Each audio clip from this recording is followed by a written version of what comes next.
Do you need to quit your job? In this video, we're going to go over signs that you may need to quit your job. In this channel, we cover quitting a lot of things: quitting weed, quitting alcohol, quitting tobacco, quitting porn, quitting caffeine.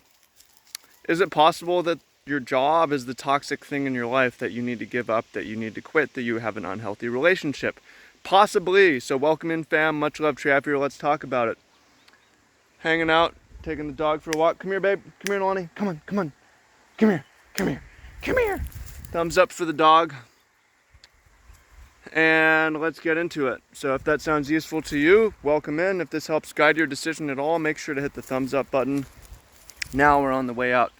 So I've been talking to a lot of people, coaching over the years, and hearing people's deep feelings about their work and also where I've worked, various places I've worked, just seeing turnover, something that I've studied, and something as I think about my own transitions that I make in my life. So I'm well researched for this video. There's a number of factors to keeping your job, and something to consider is that we think that, okay, we can have everything. Not necessarily. It's possible, but you're usually going to make trade-offs. So for instance, here are some of the main factors in a job. Is the work itself. Do you like the work itself? Are you well compensated for your time? Do you like the schedule of the work? Do you have a good relationship with your manager or supervisor or your clients? Do you have a good relationship with your team? And then you go further, how it relates to you. Are you in a position to do something else? Are you getting offers, or can you make money doing something else? What sort of a future do you have in this career? How do you feel spiritually and emotionally about working here? Do you have dependents that are relying on you to pay the bills? If that's kids or whatever it is. So it's not a simple answer at all, and it's something that is worth really studying on. It's something that's worth really spending a lot of time thinking through. It's worth time getting advice on. It's worth time seeking counsel on. It's worth it's because work is one of the things we spend the most time doing, right? We work as much as we sleep. I guess maybe on average less, because we sleep in the weekends. We don't necessarily, not everybody works in the weekends, but it's a lot of your life. So your time, enjoying your time is a big thing, but also how you're compensated for your time is also a big thing. So I think that the main thing, gonna need to play fetch with the dog here. She's wanting to bite me. It's her way of saying she's bored. Get it, get the stick, get it, get it, get it. Get it. You're not gonna have it all most of the time. It's possible, but it's very rare. So if you have, for instance, you don't love the work, it's okay. You don't really love the work. There's other things you'd rather do, but you're well paid, it's secure, you enjoy you have a great relationship with your supervisor, and you feel that you're even maybe overcompensated compared to what else you can do in the market. You should probably stay in that job.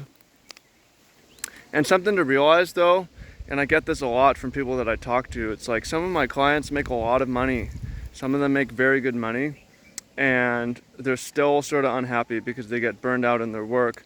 And so something that I recommend is, a lot of the time, you're not necessarily going to love how your time is, and you're not going to be in a position where you can quit because you need the money.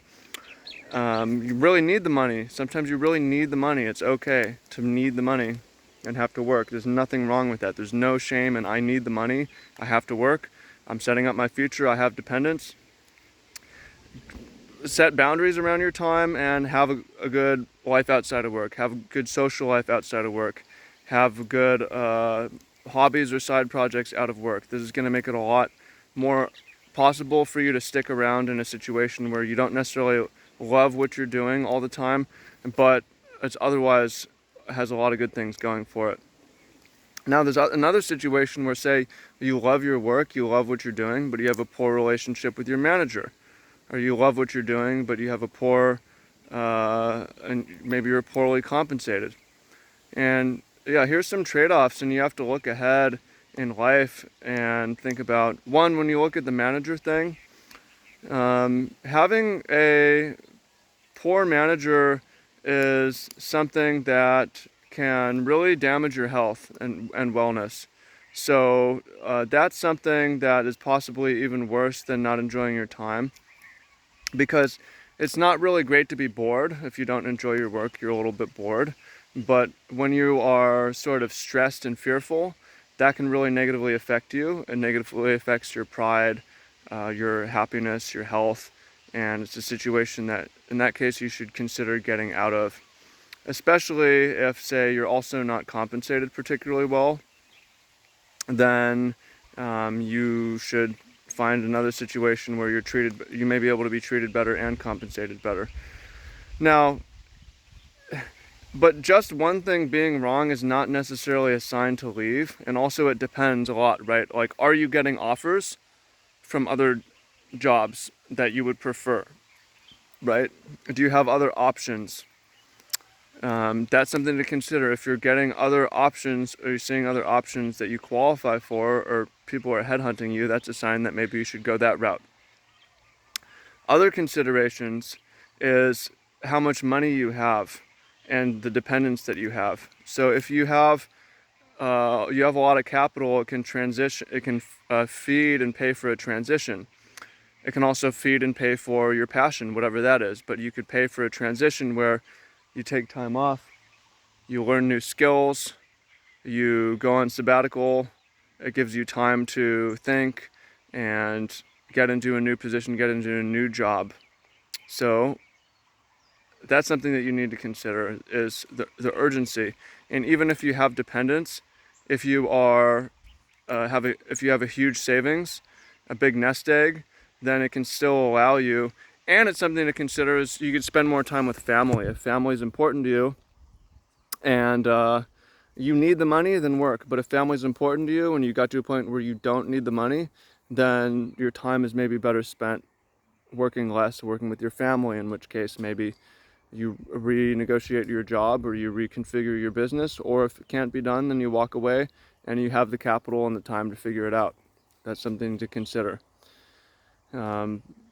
So it's not a simple decision, but another thing to consider is the future. When you look ahead to where is this going, it could be the industry, how the world is going, how things are changing. Obviously, we live in a pretty crazy time of extremely rapid, fast change with AI, cryptocurrency, social media. All these things are sort of new, and here we are trying to navigate and figure it out. So you have to look ahead to the future as well. Is this fueling your future? Is it setting you up to achieve your goals, to fund family or fund your passion or whatever it is? Is there room to grow and get paid better or improve your enjoyment of the situation? A lot of things to consider, a lot of things for you to consider, and it's not very simple. So you got to consider a lot of factors, a lot of variables. But maybe one of the most important things is with your gut, though, because if you know in your gut that's something. It's like, yeah, you want to be logical when it comes to decisions with money and with your work and with your career. I'm not saying to challenge, just chase your passions and chase what's emotions. But if you know in your gut that something is wrong and you need to leave, and there's something else out there, that's a sign, right? Signs that you need to leave your job and you need to quit might be find yourself getting sick a lot, or you start to develop your drug habits are getting worse, or these are examples that something physiologically you may need to quit for your health. That it's not just about the money, it's about your health, right? There's certain goals in life. Some of them are to live a peaceful life, some of them are to have family, and another one is to live a long, healthy life. And if your job is, you can feel it in your gut, it's going to shorten your life, then you got to get out of there. But again, sometimes there's no shame in I need the money, I'm going to stay, I can't quit because I need the money. There aren't better options out there. My family depends on me. I don't love my job. I'm not that highly paid. It's okay. Maybe I hustle in my part-time, or maybe I just immerse myself in my hobbies and my part-time to add that little passion back into your life. But I think, yeah, you got to realize that very few people have the privilege of getting it all and getting to do everything that they love, and it's the same thing for me. Life's not perfect. It's a juggling act, it's a balance, and you just try to do the best that you can. Some people get to live the dream. You're more likely to see those people post about it on social media, but they also only post the good things. They don't post the bad things. So you should know that. Now, if you made it all the way to the end and you are facing a career-changing decision, want to get paid more and do a better job, start an online business, or grow your business, something like that, then this is something that I help people with, especially in a world of so much change. There's a link down below to one-on-one coaching, which you could check out down there. So I am taking a few more clients right now. If you want to be that, you need help, if it's urgent, the change, moving into a new paradigm, thinking about quitting, not sure if it's worth it, what you're going to do, let's talk about it. I can help you save from making a poor decision and or make a lot more. So hope you find that helpful. Hope you find that useful. I appreciate you. Much love, and look forward to talking to you soon. Peace.